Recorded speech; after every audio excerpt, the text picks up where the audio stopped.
What is something people don't realize is a privilege? Here, my village's water pipes were destroyed in a flood and we didn't have running water for around a year. Every week a water truck would arrive and we were each allowed to fill 2 buckets of water. I would carry them home and give myself a sponge bath at -5-degree weather, the only bath of the week. It was hellish. When I moved abroad, the first thing I did was have the longest hot shower of my life, and it was the most unbelievable feeling. Now I appreciate every single hot shower I take. Having your own room, space. A lot of people and especially families around the world has to share living spaces. There was a thread on Reddit recently where a family couldn't give their teenage daughter a room of her own cause their house only had 2 rooms and they were poor. Everyone said the parent was an asshole cause the teen had a right to it and they should move to a bigger house outside their area to amend that, or worse, should have aborted the younger kid if they couldn't provide separate rooms for 2 kids. Shit was fucking insane. This is so true. Most people don't realize that in some countries, developing ones, don't have the privilege to have their own private spaces even when they are adults already. It is extremely common for the poor and even the middle class to share rooms, that is 1 bedroom for the whole family of 310, and most of the time you have to share a bed with a parent or a sibling. It's so easy to say to just move out, but it's not when monthly rent costs 1-2 months worth of average salary and buying a place is just impossible with normal salary, at least in our country. Plus you still have to pay bills and other necessities, have to contribute to your family plus save up for yourself and emergency funds. It's just overwhelming. Fuck, so glad other people thought that thread was ridiculous. The amount of blame and shaming they directed at that woman was horrible. And the people in that thread, not knowing anything about their life or area, saying, well, I found 30 place that's cheap in your area, you're lying, and the actual people who lived there replying that it wasn't a viable option and also only one option. Clearly the housing prices there are ridiculous. My parents and I still communicate, but they stopped feeding me at 14 or 15. They stopped buying my clothes around 13, and even when they did help it was mostly only for birthday or Christmas gifts, and always second-hand, which wouldn't be an issue. I buy a lot of things second-hand, but my parents legit have money. I had 2 jobs at 15, worked through college, and was only allowed to live at my parents' house when I was maintaining their entire half-acre house by myself. I don't think I've ever received loving advice from my mom, and in every moment that I have ever needed a parent to support me, I've had to turn to a friend's parent or a significant other's parent instead. There is no way to describe how much of a privilege it is to have been born to parents who actually wanted children, and the feeling of being able to return home to parents that love you and treat you well is something so foreign to me that I cannot even imagine what a gift it must be. That said, my privilege is that I've had amazing friends,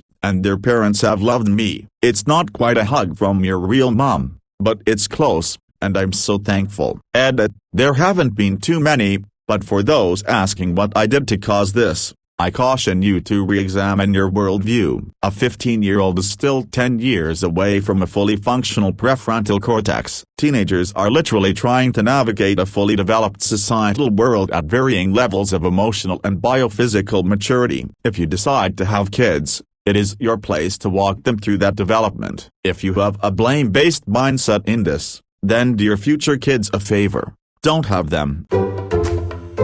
I can confirm this. As a privileged person, when I first graduated I failed to understand why former colleagues and friends couldn't open their own projects and businesses, which cost close to nothing, so they don't have to invest a sum of money to start their own business. It came to me 4 years down the stretch of my business that they had bills to pay and families to feed, and could not afford having minimal income at the beginning of their lives. At the same time, my parents partially paid my rent and bills, while it took me 4 years to have a business that generates good income. I could go out there and talk about how I barely had any net income for 4 years until I had my current high income, but I know that I wouldn't have done this without having a backup plan called, Dad, I need a $200,000 to compensate my business losses. And the advice part, my dad, Uncle, grandfather and whole family has been businessmen for over 100 years, and they were the ones who were giving golden advices whenever I needed,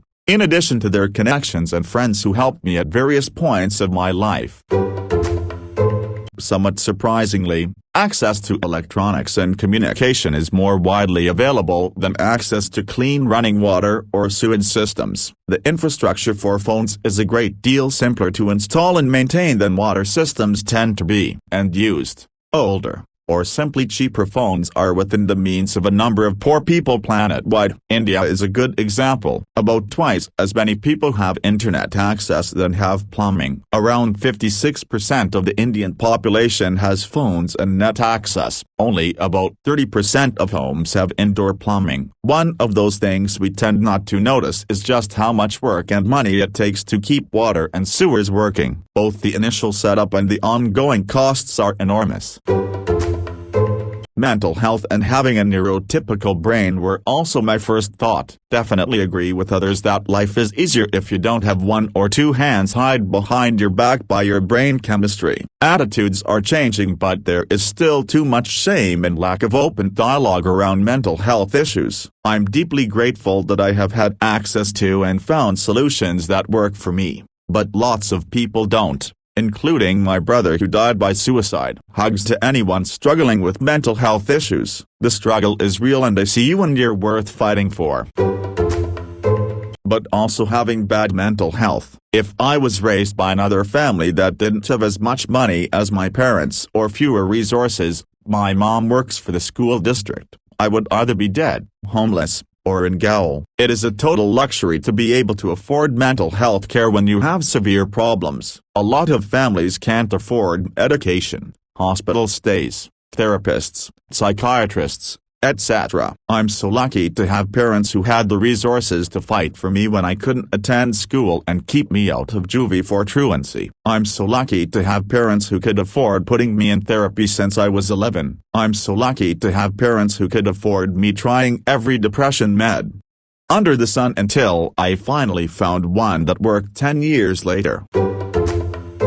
And to add to that, proper help for mental illness. I am amazed at how much worse my life could have been if not for 1, a family that immediately accepted I had an illness that needed treatment, 2, good health insurance that would pay for treatment, 3, reasonably quick access to mental health professionals near me, 4, stable enough supports to catch me each time I suddenly couldn't work and pay for my own things. Any one of these being off, and I could have easily been alone, unable to cope, homeless, or worse.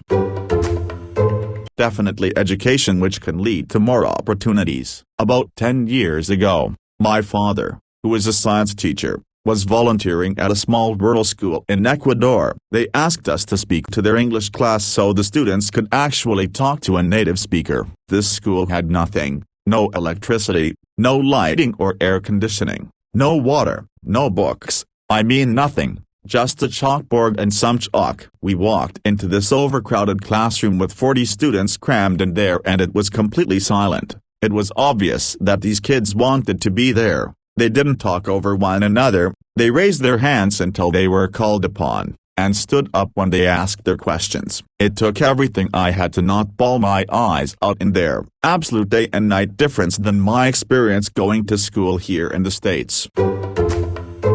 I've noticed that's a generational thing. My dad was raised on a rural farm, but not in poverty. They ate pretty plain, and also what they grew. He reminisces about ketchup on spaghetti, and then chili was a real treat, with beef, kidney beans, and ketchup. He ate that way because his parents survived the Great Depression, and just continued to cook that way regardless of wealth. My dad likes a lot of different things now, but he will still go crazy over ketchup on spaghetti. Doctored up a little bit. All of those things are true privileges, but for me the one that really resonates is the whole drawer of socks, specifically of the newish, non-holy variety. I spent the whole first half of my life abiding mostly ratty socks. As a kid, because I was one of 8 kids and stuff like that just got overlooked. As a young adult, I continued the tradition because it's what I was used to. In my mid-30s, I remember visiting my wife's family and seeing my father-in-law's sack drawer brimming with pair after pair of seemingly brand new socks. It actually made me jealous until I realized I could have this for myself. This was not a yacht. It was 10-12 pairs of socks. I'm much more generous to myself about the quality of my socks, but I still see it as a privilege, and still get a big kick out of a drawer full of sacks with not one hole in them.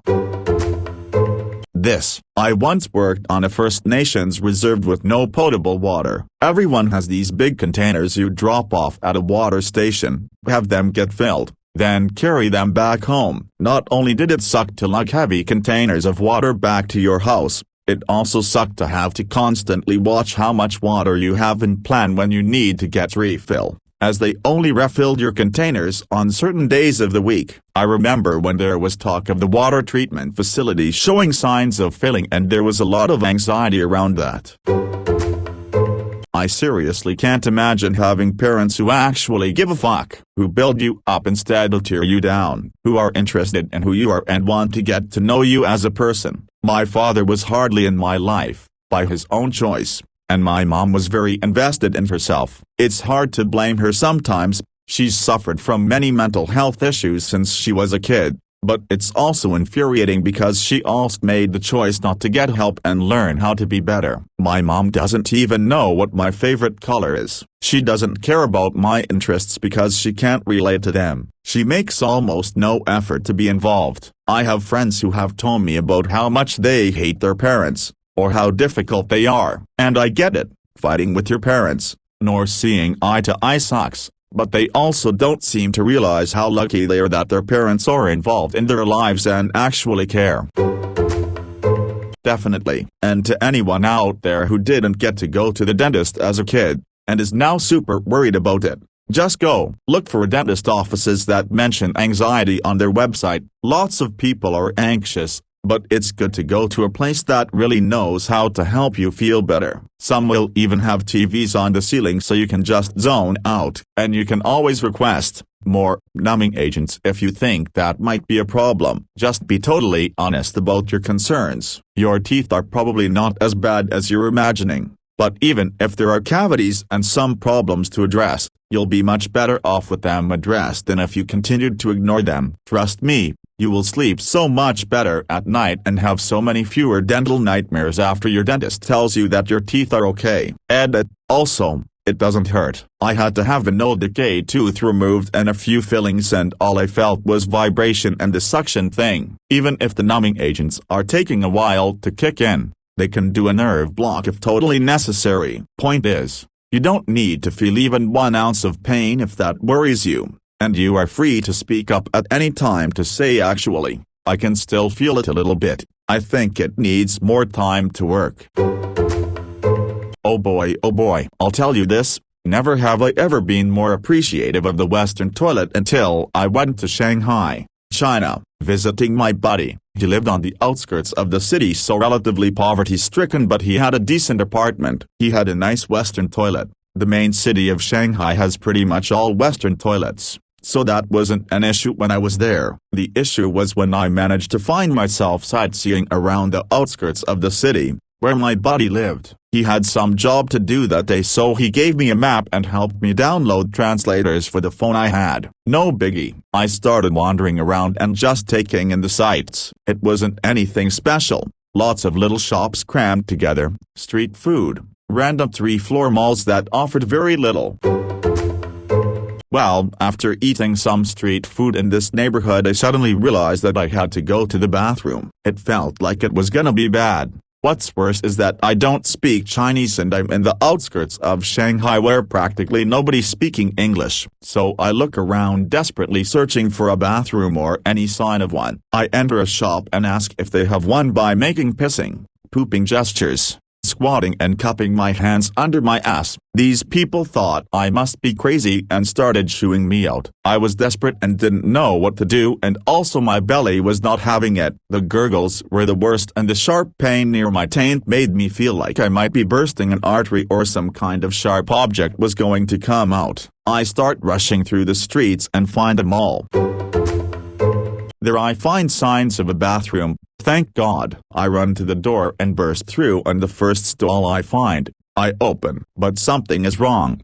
There's no toilet. There's just a fucking hole. I'm so confused and thought maybe it's out of service. So I go the next one. Same thing. Fucking cheap Chinese mall probably doesn't care to put signs up. So I go to the second to the last stall and just notice it had a hole too. But I hear something here. I hear someone shitting. So what do? I peek underneath and notice feet and pants down and someone kinda crouching. OMG, I think to myself, I have to shit in a hole in a squatting position. What the fuck? I've never done this before, but I have no choice. I either shit in the hole or shit in my express jeans, and I don't want to ruin my jeans. So I enter the stall and have no idea what to do, but I pull my jeans and underwear down to my ankles and start to sort of balance myself. I use two hands on the stall walls to sort of crouch and balance, and it's fucking difficult. I don't know where it is going, or if I'm aiming above the hole, or if my anterior pelvic tilt is forcing my asshole to point more towards my jeans. But I have no choice. It's already coming and the gurgles are helping push this mudslide out. So I let loose like the gods of heaven were angry, and it's just an orchestra of sloppy sounds and wetness. I don't know where it's going, but I'm closing my eyes at this point and hoping to God I did good. Eventually, I finish up and wipe up. To my amazement, I didn't get any on my clothes, but my God, did I never ever eat anything in that side of Shanghai again. And if I did, then I made sure I was near my friend's apartment so I can properly shit. I often think about our eyes. So much of our lives and ability to live a happy life is dependent on being able to see. But that massive gift is all dependent on two unprotected mushy balls in our head that can easily be destroyed. Like, here I'm sitting right now. I'm unable to destroy most parts of my body without a tool or some external force. But if I simply shove my finger into my eyes, I lose my ability to see. It's such a fragile yet important part of our body.